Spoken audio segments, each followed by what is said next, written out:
अस्सलाम वालेकुम। मैं हूं इंजीनियर दिलावर हुसैन फौज एनर्जी प्राइवेट लिमिटेड से। तो आज हम डिस्कस करेंगे कि डिफरेंट टाइप्स के सोलर सिस्टम होते हैं वो कौन कौन से हैं। पहला जो सिस्टम है वो प्योर ऑन ग्रिड सिस्टम है और दूसरा जो सिस्टम है that's hybrid solar system and third one is of grid system और फोर्थ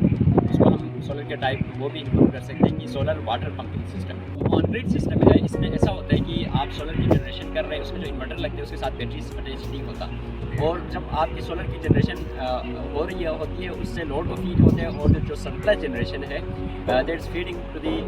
नेशनल ग्रिड। जो सरप्लस जनरेशन है वो ग्रिड को फीड होते हैं और जब आप रात को नेशनल ग्रिड से इलेक्ट्रिसिटी यूज़ कर रहे होंगे तो जो आपने ग्रिड में सेव रखा है सोलर के ज़रिए दिन को वही आप इस्तेमाल कर रहे हैं।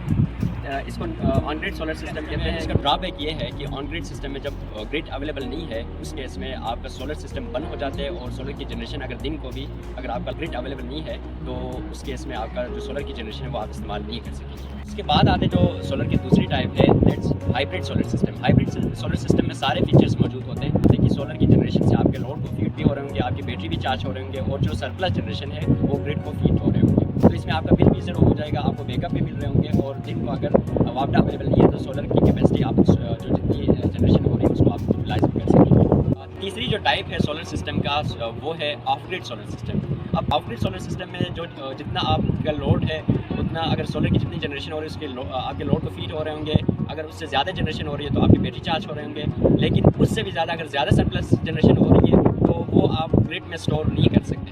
और जब ग्रिड अवेलेबल नहीं है, वापडा अवेलेबल नहीं है तो आप सोलर भी इस्तेमाल कर